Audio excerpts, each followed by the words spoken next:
Hi friends, మేము పెట్టే interesting videos కోసం ఇప్పుడే మా ఛానల్ని సబ్స్క్రైబ్ చేసి పక్కనే ఉన్న గంట సింబల్ని యాక్టివేట్ చేసుకోండి.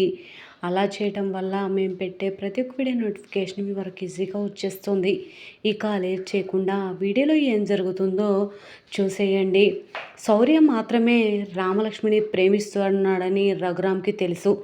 కానీ రామలక్ష్మి కూడా పెళ్ళి కుదిరిన తర్వాత శౌర్యని ప్రేమించిందన్న విషయం తెలిసి ఒక్కసారిగా రఘురామిక రామలక్ష్మి మీద ఫైర్ అవుతూ ఉండడం చూసి జానకి ఇక రఘురామ్ కాళ్ళ మీద పడి క్షమాపణ అడుగుతూ ఉంటుంది.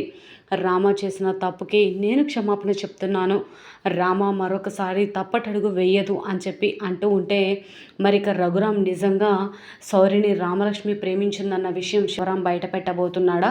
మరి నిజంగా రామలక్ష్మి శౌర్యని ప్రేమించిందన్న విషయం రఘురామ్కి ఎలా తెలిసింది? నిజంగా ఏం జరిగింది తెలుసుకోవాలి అంటే ఈ వీడియో చివరి వరకు చూడండి ఫ్రెండ్స్. నచ్చితే ఒక లైక్ చేయటం మర్చిపోకండి. ఇక లేట్ చేయకుండా వీడియోలో ఏం జరుగుతుందో చూసేయండి. ఇకపోతే రఘురామ్ దగ్గరికి వచ్చి శౌర్య, నేను రామలక్ష్మిని ప్రేమిస్తున్నాను, రామలక్ష్మిని ఇచ్చి నాకు పెళ్లి చేస్తారా సార్ అని అడగడంతో శివరాంకి బాగా కోపం వచ్చి ఇక వెంటనే ఈ విధంగా అంటూ ఉంటాడు. మా రామలక్ష్మిని ప్రేమించడానికి నీకు ఎంత ధైర్యం?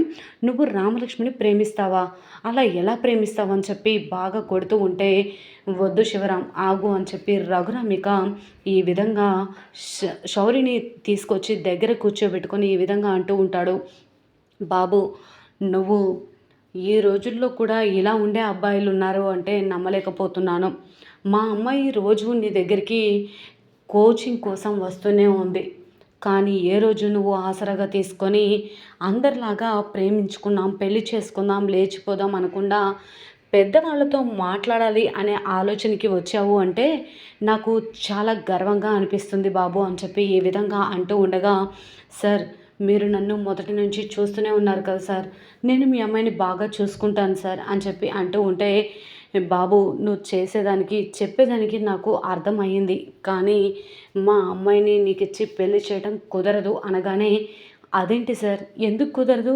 నేను అన్ని విషయాల్లో మీరు నన్ను చూశారు కదా, చెప్పండి మీకు నచ్చినట్టుగా మారిపోతాను సార్ అని అంటూ ఉంటే, నువ్వు మారిపోనవసరం లేదు, నువ్వు ఏ తప్పు చేయలేదు బాబు, ప్రేమించడం తప్పు కాదు, ప్రేమించుకున్న వాళ్ళకి ఎంతోమందికి నా చేతుల మీదుగా నేనే పెళ్లి జరిపించాను, అలాంటిది నువ్వు మా కోసం మారటం కాదు, రామలక్ష్మికి వేరే అబ్బాయితో పెళ్ళి ఖాయం చేశాము అని చెప్పగానే శౌర్య షాక్ అయిపోతాడు.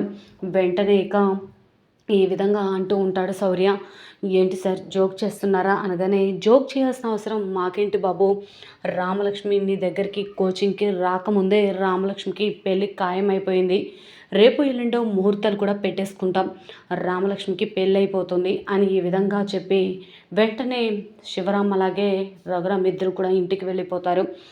ఇక జరిగిందంతా కూడా ఇంటికి వెళ్ళి రామలక్ష్మితో అంటూ ఉంటాడు రఘురామ్, మీ కోచ్ సారు నీతో ఏమైనా ప్రేమ పెళ్ళి అని ఎప్పుడైనా చెప్పారా అని అడుగుతూ ఉంటే, అదేం లేదు నాన్న, ఎందుకు అలా అడుగుతున్నారు అని చెప్పి రామలక్ష్మి ఏమీ తెలియదల్లాగా అడుగుతూ ఉంటే వెంటనే ఈ విధంగా అంటూ ఉంటాడు రఘురామ్, అదేనమ్మా మీ కోచ్ నిన్ను పెళ్లి చేసుకుంటానని నా దగ్గర అడగడానికి వచ్చాడు, కానీ నీకు ముందే పెళ్ళి కుదిరిందని చెప్పేశాను, నీకు కానీ పెళ్ళి కుదరకపోయి ఉంటే ఖచ్చితంగా ఆ బాబుకి ఇచ్చి నేను పెళ్లి చేసేవాడిని అని చెప్పి ఈ విధంగా రఘురామ్ అంటూ ఉంటే రఘురామ్ కాళ్ళ మీద పడి రామలక్ష్మి ఈ విధంగా అంటూ ఉంటుంది, నాన్న నన్ను క్షమించండి, నా వల్లే ఇదంతా జరిగింది, పెళ్ళి జరిగిన తర్వాత కూడా కోచ్ సార్ వెంట పడి నన్ను ప్రేమించమని ఏడ్పించింది నేనే, తీరా బాబాయ్కి ఈ విషయం తెలుసు అనగానే శివరాంకి తెలియడంతో రఘురామ్కి మరింత కోపం వస్తూ ఉంటుంది.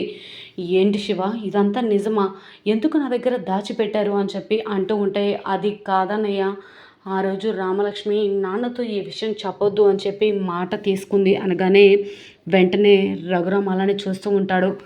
నాన్న కోల్సర్ తప్పేమీ లేదు, ఆయనని ప్రేమించింది నేనే అని ఈ విధంగా అంటూ ఉంటే, పెళ్ళి కుదిరిన తర్వాత ప్రేమించావా, అలా ఎలా చేస్తావు, ఇంటి పద్ధతులని మర్చిపోయావా, కట్టుబాట్లను కాదనుకున్నావా అని చెప్పి రఘురామ్ ఈ విధంగా అంటూ ఉంటే రామలక్ష్మి సో ఇక వెంటనే రఘురామ్ కాళ్ళ మీద పడి, నాన్న నాకు ప్రశాంత్ని పెళ్లి చేసుకోవడం ఇష్టం లేదు నాన్న, అలా అని కోసరిని కూడా పెళ్లి చేసుకోను నాన్న అని చెప్పి అంటూ ఉంటే, మరి నిజంగా రామలక్ష్మి చెప్పిన మాటకి రఘురామ్ ఏ నిర్ణయం తీసుకోబోతున్నాడు, మరి ఇక జానకి ఎందుకు రఘురామ్కి చేతులైతే